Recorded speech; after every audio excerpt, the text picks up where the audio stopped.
C'était un jardinet exotique bercé par la danse des saisons. À l'est, au bord d'un ruisseau, la douce Stérélidia, phénix orange des jardins, prenait son envol.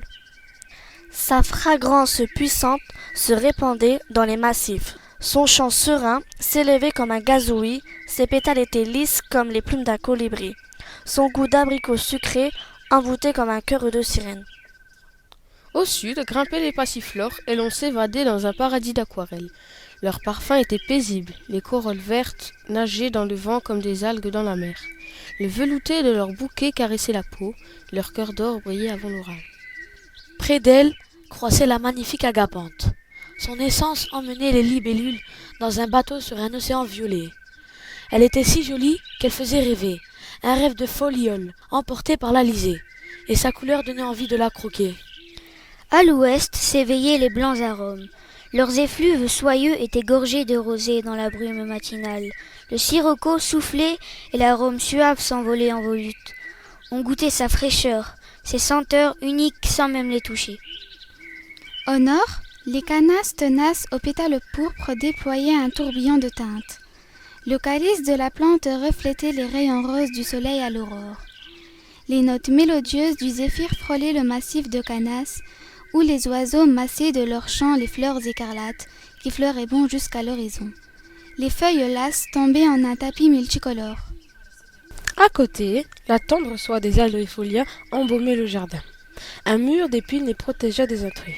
Les gouttes de rosée du matin avaient pailleté leur verdure, car elles les paraient de diamants. C'était le début du printemps dans notre jardinet et ça jacassait dans tous les sens.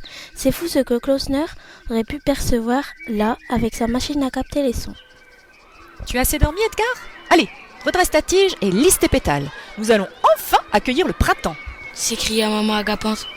Maman, c'est quoi la lumière là-bas ? Et en plus, c'est chaud. Alors ça, Edgar, ça s'appelle le soleil. Oh ! S'exclama les petits de l'agapante tout émus. Alors maintenant, je vais vous donner quelques conseils pour devenir une belle plante. Annonça la maman à Rome de son côté. Les petits tendirent les pistils et écoutèrent attentivement. Pour commencer, tenez-vous droit et ensuite, arrangez vos pétales sur vos tiges. Maman, je peux avoir une coupe afro ? Non, mon chéri. Et puis, lave ton pollen, sinon tu vas intoxiquer les abeilles. Maman, Appela Camille un petit canasse. Eh bien, tu n'es pas à l'école ? Rétorqua sa mère. Non, en cours de sport botanique, on m'a écrasé la racine et on m'a tiré les feuilles. Stéphanie la Stérélidia n'arrêtait pas de m'embêter. Il y en a même qu'ont voulu déraciner ma copine à moi. Passy, passe par ici. Mais non, Passy, passe par là. Maman Passiflore a un fils très étourdi. Il se disperse souvent. mais maman, je suis plus un bébé. Tu es invité chez les nouveaux voisins, les arômes, pour jouer avec Arthur.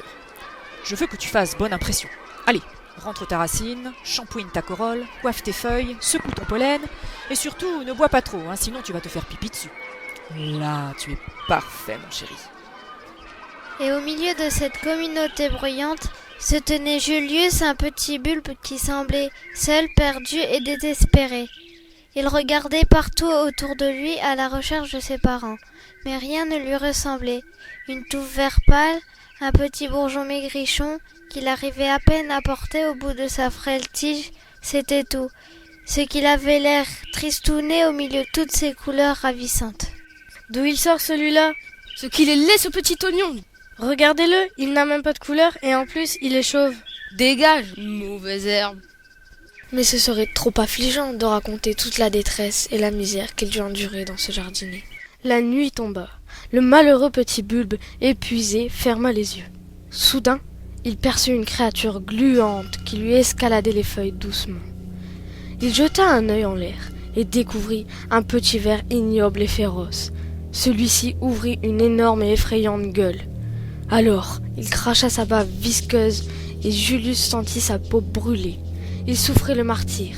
Il essaya de se débattre, mais cela ne fit qu'empirer les choses. La larve le croqua de toute son écœurante bouche emplie de morve acide. Le petit bulbe sentait ses feuilles se déchirer sous la morsure. Il hurla de douleur.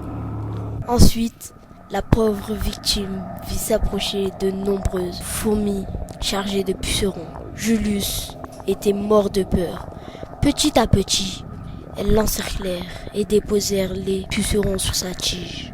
Ceux-ci ouvrirent grand la gueule, lui sucèrent la sève et se mirent à le dévorer par petits morceaux.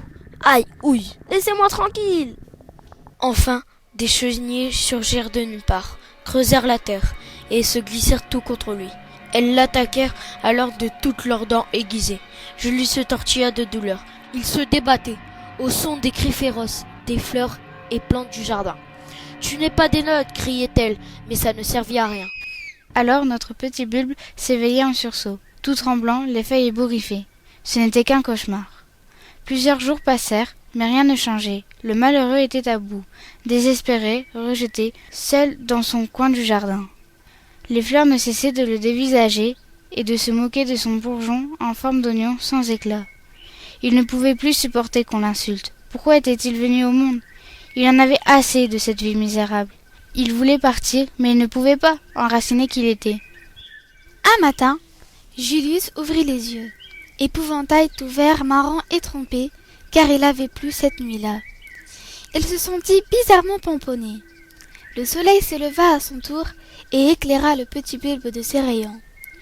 Une légère brise enleva la pelure de son bourgeon. Surpris, Julius sentit sa tête se fendre. Une houppe de pétales veloutés surgit. Il avait éclos dans une explosion d'une couleur carnée et lumineuse. Un dégradé de rose. Rose framboise, rose tagada, rose fuchsia, rose tendre, rose indien. Sa tête fleurie virevoltait sous le souffle du vent, respirant la beauté et la santé. Les autres fleurs n'avaient plus l'attention pour le triste petit bulbe, mais pour la magnifique pivoine qu'il était devenu. Elles réalisèrent alors combien elles avaient été bêtes et méchantes. « Waouh, tu es resplendissant !» Le pompon était si joli que la brise tenta d'emmener ses pétales aux quatre coins de la nature. Et tous disaient « C'est le nouveau, le plus beau, si jeune, si joli !» Et les vieux buissons s'inclinèrent devant lui. Même la stérilia narcissique se mit à genoux. Alors, il se sentit tout gêné et se cacha la fleur sous les feuilles. Il ne savait plus où il en était. Il était trop heureux, bien que pas fier du tout, car un bon cœur n'est jamais fier.